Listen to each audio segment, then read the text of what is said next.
marilah kita bersatu di dalam doa. Kasih karunia dan damai sejahtera dari Allah Bapa kita dan dari Tuhan Yesus Kristus kiranya menyertaimu sekalian. Amin. Shalom Bapak Ibu Saudara-saudari yang dikasihi oleh Tuhan Yesus Kristus.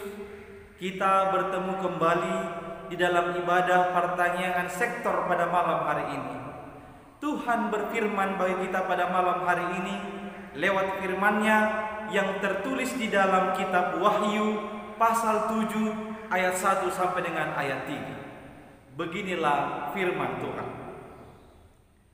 Kemudian daripada itu aku melihat 4 malaikat berdiri pada keempat penjuru bumi, dan mereka menahan keempat angin bumi, supaya jangan ada angin bertiup di darat atau di laut atau di pohon-pohon. Dan aku melihat seorang malaikat lain muncul dari tempat matahari terbit. Ia membawa meterai Allah yang hidup, dan ia berseru dengan suara nyaring kepada keempat malaikat yang ditugaskan untuk merusakkan bumi dan laut.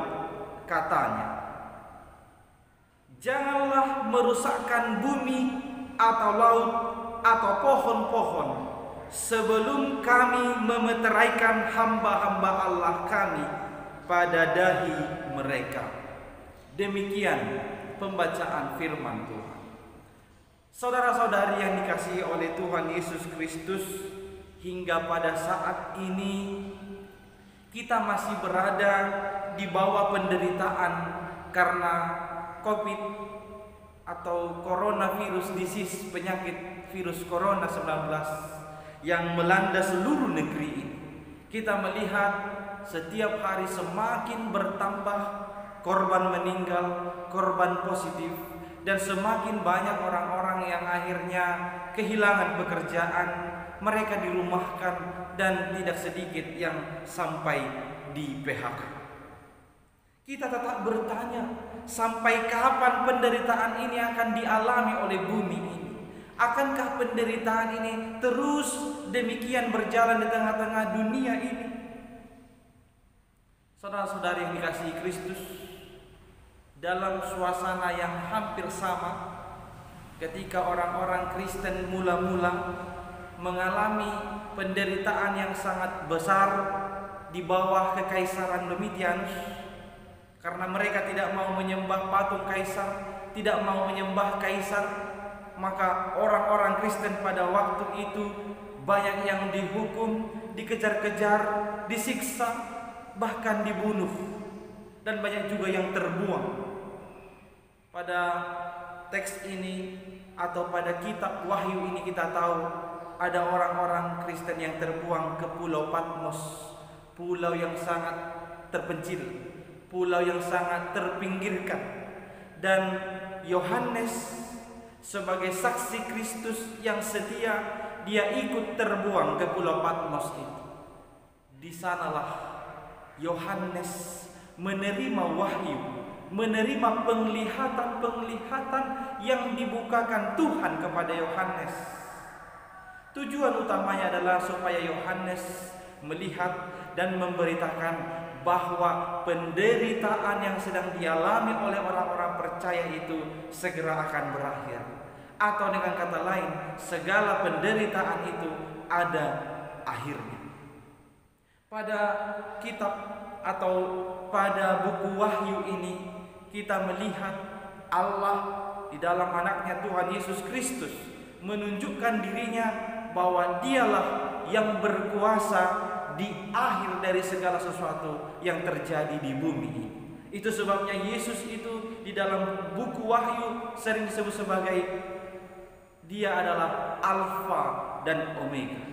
Dia adalah yang berkuasa di awal dari semua, dan dia juga yang berkuasa di akhir dari semuanya.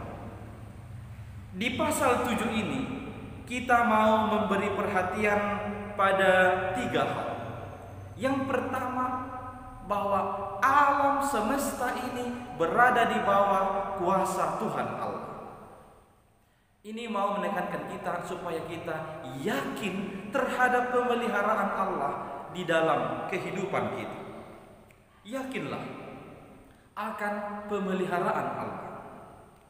Tuhan di dalam teks itu sudah menyuruh ada 4 malaikat di 4 penjuru mata angin. Tugas mereka adalah untuk menghancurkan bumi, laut, dan pohon-pohon. Tetapi sebelum itu terjadi, seorang malaikat lagi datang disuruh oleh Tuhan Allah untuk memberitahu kepada ke-4 malaikat tadi untuk jangan dulu merusakkan bumi, merusakkan laut, merusakkan pohon-pohonan. Ini mau menunjukkan bahwa segala sesuatu yang terjadi di alam ini itu di bawah kendali atau kuasa Tuhan. Dan ini menjadi berita sukacita bagi kita. Kalau kita sebut dengan kata lain, ini bagaikan angin segar bagi kita. Ketika Allah menyuruh malaikatnya supaya menunda dulu merusakkan bumi, laut, dan pohon-pohonan, itu artinya Allah mau menunjukkan pemeliharaannya kepada kita semua. Dan ketika Allah menyuruh jangan merusakkan bumi, laut, dan pohon-pohonan, itu mau menegaskan bahwa jika ada orang yang dalam kehidupannya merusak bumi, laut, dan pohon-pohonan, itu adalah orang-orang yang menentang Allah. Itu adalah orang-orang yang melawan Allah. Jikalau ada di antara kita ini yang karena kerakusan kita, karena ketamakan kita, hingga menghancurkan bumi, menghancurkan laut, menghancurkan pohon-pohonan, itu termasuk orang-orang yang sudah menentang Allah, yang sudah melawan Allah. Kemudian hal yang kedua yang penting kita lihat dari pasal 7 ini adalah manusia berharga di mata Tuhan. Di ayat 3 disebut alasan Allah menyuruh untuk tidak merusak bumi dan laut dan pohon-pohonan adalah memeteraikan hamba-hambanya. Jadi alasannya adalah supaya Allah terlebih dahulu memeteraikan hamba-hambanya. Siapa hamba-hambanya? Orang-orang yang percaya kepadanya. Meterai itu adalah tanda atau cap. Sebuah surat yang dibubuhi materai itu menunjukkan surat itu berharga. Dan suatu surat yang dibubuhi materai itu juga menunjukkan suatu kepemilikan yang sah. Maka lewat pemeteraian malaikat kepada hamba-hamba Allah atau kepada orang-orang percaya, itu mau menunjukkan bahwa kita orang-orang percaya ini berharga di mata Tuhan. Kita orang-orang percaya ini adalah milik Tuhan. Jika kita adalah milik Tuhan, milik Tuhan yang sudah dimeteraikan oleh Allah, maka kita tidak perlu khawatir lagi, karena meterai itu telah memberi jaminan hidup bagi kita semua. Allah telah memeteraikan saya, telah memeteraikan kamu, telah memeteraikan kita semua di dalam anaknya Tuhan Yesus Kristus. Itu berarti Allah juga menjamini kehidupan kita. Maka berkuranglah khawatir, takut, gelisah di dalam kehidupan, sebab Allah menjamin hidupmu. Allah telah memeteraikan engkau. Hal yang ketiga, ini yang terakhir, disebutkan setialah percaya kepada, setialah percaya kepada Tuhan Allah. Tekanan, penderitaan adalah ujian kesetiaan. Pertanyaannya, sudah sejauh mana, sudah sebesar apakah kesetiaanmu kepada Tuhan Allah? Orang-orang Kristen mula-mula, mereka mengalami siksaan, mereka dikejar-kejar, mereka difitnah, mereka dibuang, mereka dibunuh. Walau sebegitu besar penderitaan yang mereka alami, tapi kita tahu masih ada banyak yang setia kepada Tuhan Allah. Saya kira dan saya boleh pastikan, kita yang hidup saat ini, orang-orang percaya kepada Kristus yang hidup di zaman ini, kita belum mengalami seperti yang dialami oleh orang Kristen mula-mula itu. Kita tidak ada yang disiksa, tidak ada yang dikejar-kejar, tidak ada yang dibuang, tidak ada yang dibunuh. Kita belum sampai ke penderitaan yang dialami oleh orang-orang Kristen mula-mula itu. Maka sekarang jawablah di dalam hatimu, sudah seberapa besarkah kesetiaanmu kepada Tuhan Allah di dalam kehidupan ini? Kemudian saudara-saudara yang dikasihi oleh Tuhan Yesus Kristus, kita tahu bahwa ada banyak orang-orang yang masih setia kepada Tuhan Allah. Dan itulah yang disebutkan sebagai orang-orang yang akan memperoleh mahkota kehidupan. Di ayat-ayat selanjutnya kita tahu disebutkan memang ada 144.000 yang dimeteraikan, yaitu 12 suku Israel kali 12 kali 12.000 ya. 12 kali 12.000. Setiap suku ada 12.000 disebutkan, sehingga ada 144.000. Itu bukan pembatasan jumlah, hanya 144.000 itulah yang masuk surga. Bukan. Itu 12 kali 12 adalah simbol kesempurnaan. Karena kita tahu di ayat selanjutnya disebutkan di ayat 9, kemudian daripada itu aku melihat sesungguhnya suatu kumpulan besar orang banyak yang tidak dapat terhitung banyaknya dari segala bangsa dan suku dan kaum dan bahasa berdiri di hadapan tahta dan di hadapan anak domba, memakai jubah putih dan memegang daun-daun palem di tangan mereka.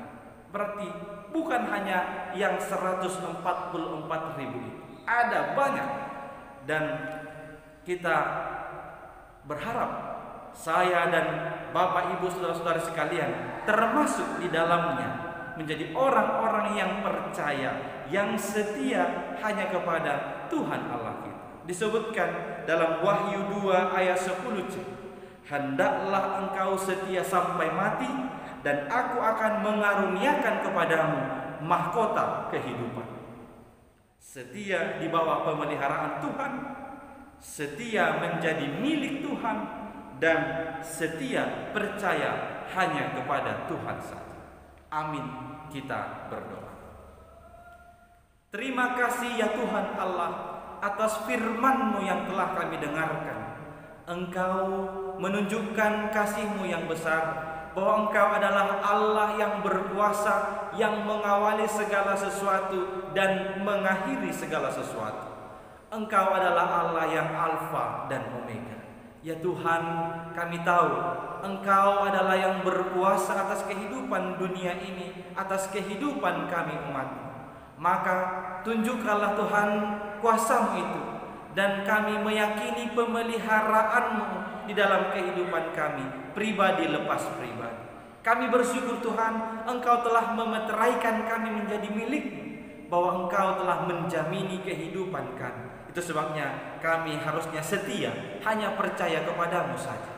Berkatilah kami umat-Mu ini yang mendengarkan firman-Mu pada malam hari ini, supaya kami semakin bersukacita, semakin bersemangat untuk memuji dan memuliakan nama-Mu dalam kehidupan ini. Tuhan Allah, kami tetap memuji dan tetap memohon kepadamu, meminta pertolongan-Mu atas apa yang sedang dialami oleh dunia ini. Tolonglah Tuhan segera supaya wabah pandemi COVID-19 ini segera berlalu dari bumi ini, sehingga kami seluruh penghuni bumi ini dapat kembali bersukacita melakukan segala kegiatan kami. Tuhan, berkati setiap keluarga yang beribadah pada malam hari ini. Penuhi sukacita di tengah-tengah keluarga itu Tuhan. Berkati orang tua dengan kuasa yang daripada-Mu untuk membimbing dan mengarahkan anak-anak mereka. Berikan rezeki atas segala pekerjaan tangan mereka. Berkati setiap anak-anak untuk memiliki roh ketaatan kepada nasihat dan arahan dari orang tua. Tuhan, kami menyerahkan kehidupan kami ini hanya ke dalam tangan pengasihan-Mu saja. Hanya di dalam nama anak-Mu, Yesus Kristus, Tuhan dan Juru Selamat kami, dengarkanlah doa kami ini.